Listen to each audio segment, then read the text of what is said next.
When you look at immigration, be it undocumented immigration throughout the southern borders of the US or immigration from the Middle East into Europe, you will often look at the social, economic, and political changes these immigrants may have caused on your home country, or oftentimes you'll view them as outsiders or negative influences on your regional culture, identity, and of course job opportunities, among other things. But we're not talking about politics today and all of these implications, nor we are looking at things from an anti-immigrant and probably your perspective, whether you like immigration or not. We are switching an angle to a perspective from the immigrant side. We're going to try to look at the clash between their own tradition and the modern cultures they encountered. We're going to look at their nostalgia and new discoveries in the new homeland. And, of course, we're going to study how all of these shape their personal identity. Today we're going to read Chitra Banerjee Divakaruni's short story, Clothes. A story of an Indian girl who went to live in the US after marrying her husband Somesh from an arranged marriage to which traditionally she had to belong to her husband's family after the marriage. We're going to study how this marriage, her own background as an Indian girl raised in the village, and her transition to the modern industrial bustling US city is going to affect her identity. You're going to find the story in the link description below, and I promise that the ending is going to be a very unexpected and most interesting experience. Now, before we begin, it'll be very nice of you if you would like to click the subscribe button and click that ring little bell so you can get the newest videos. Sumita's identity and personal perception changed after immigrating to America. We're going to study this, as the title already implied, by looking at color and clothes style symbols.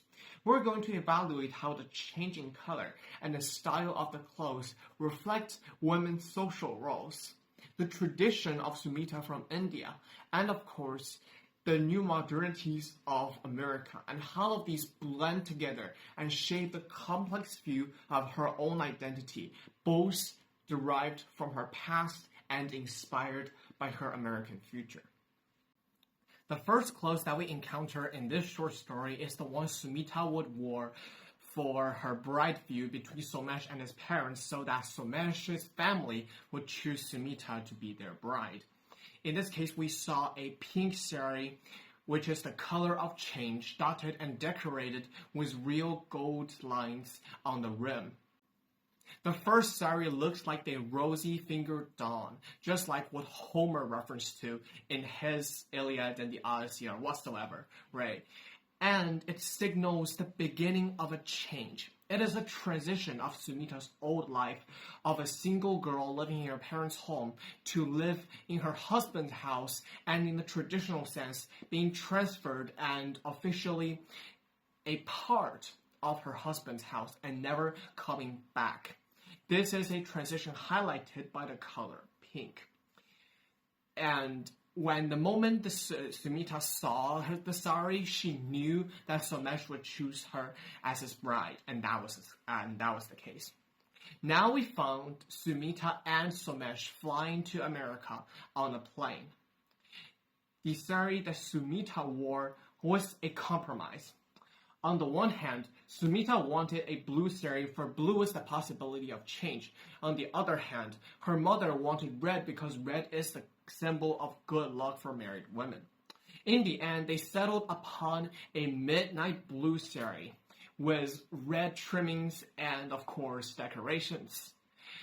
Now, the existence of compromises between daughter and her parents in a traditional family is very interesting and, of course, highly unusual.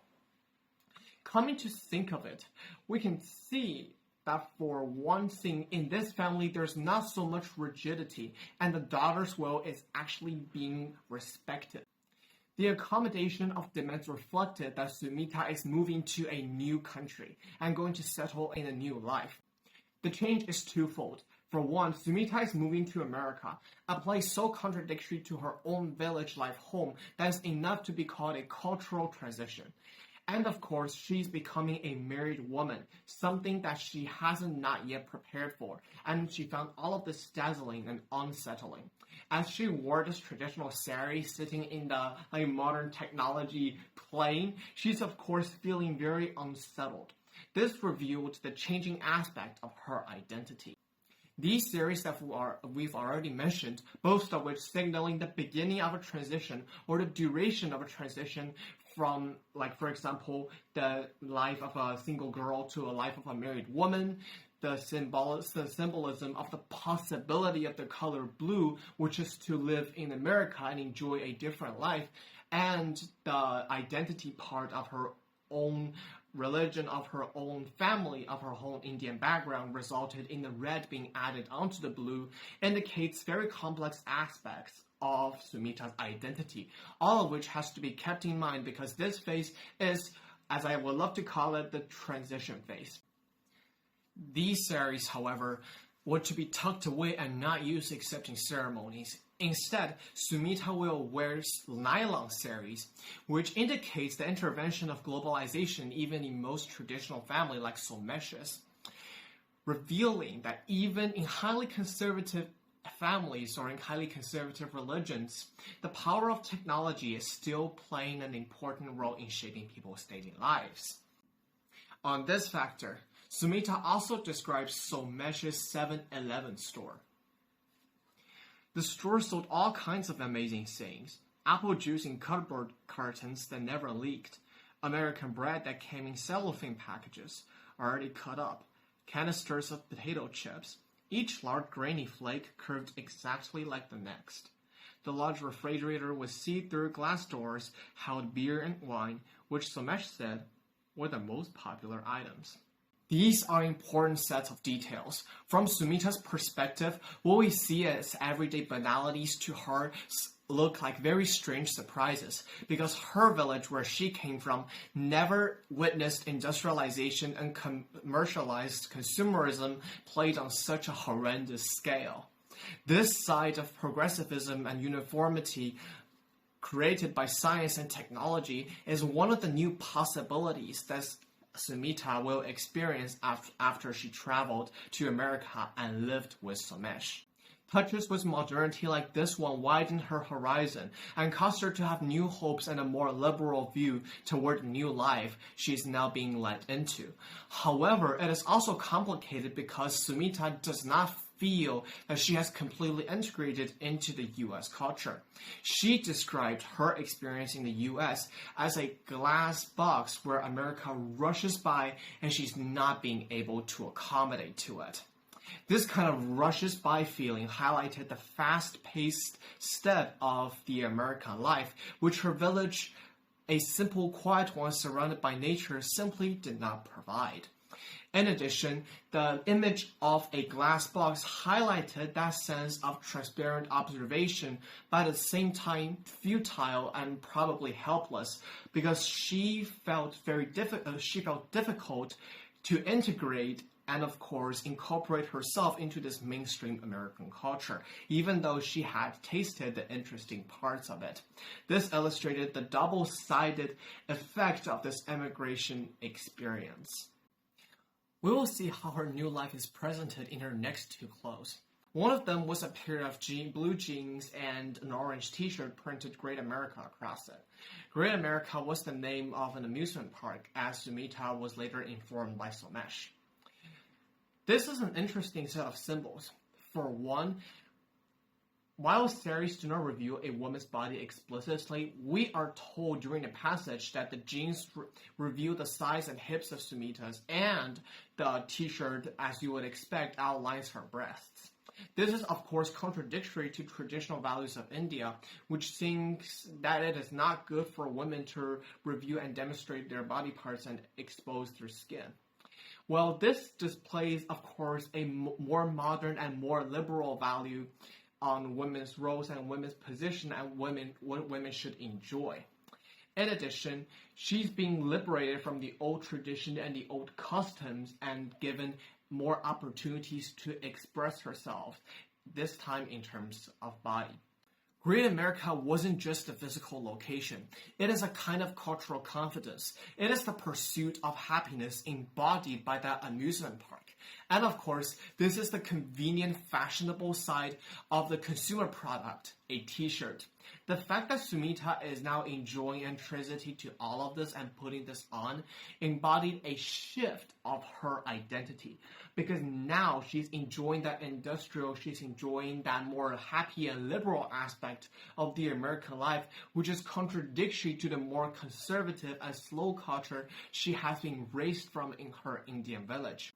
However, Somesh was killed by a robber came into the store one night who shot him in the chest.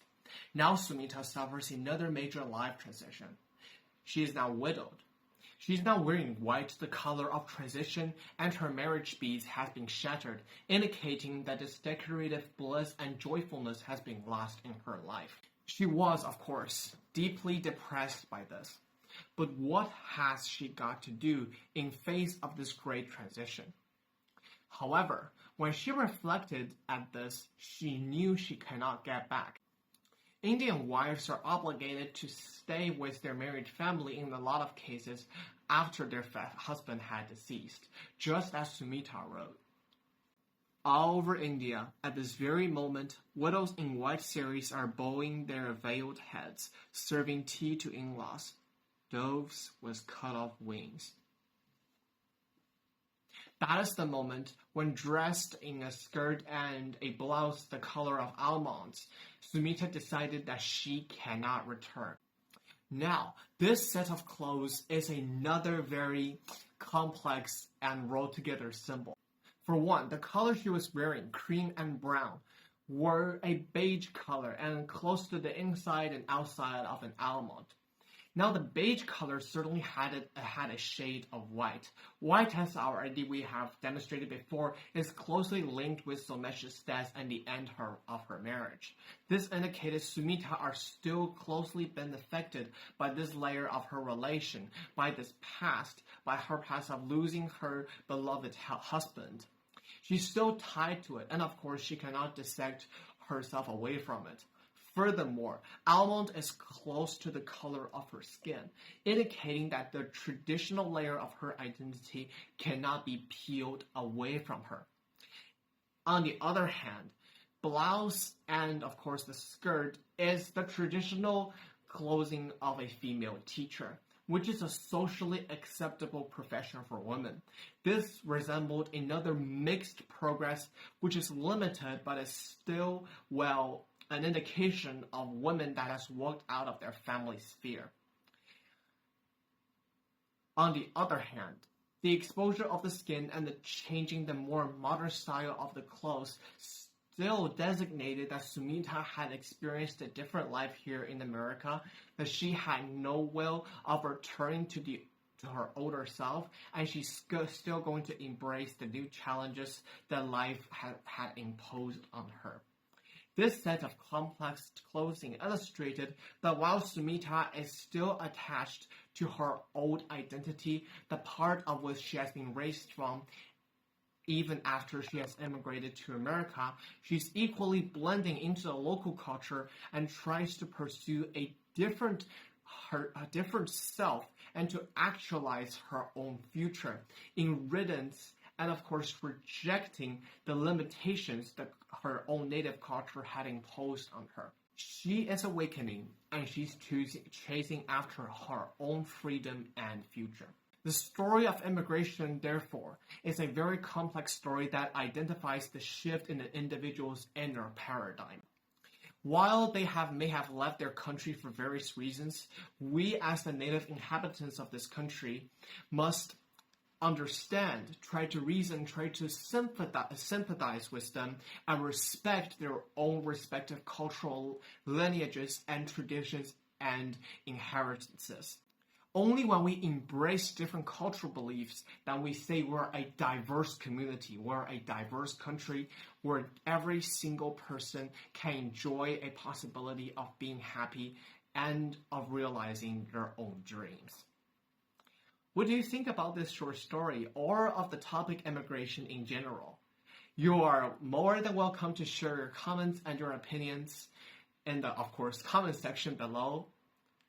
I'm the Westlake Bookshelves, and I'll see you next time. Don't forget to be awesome.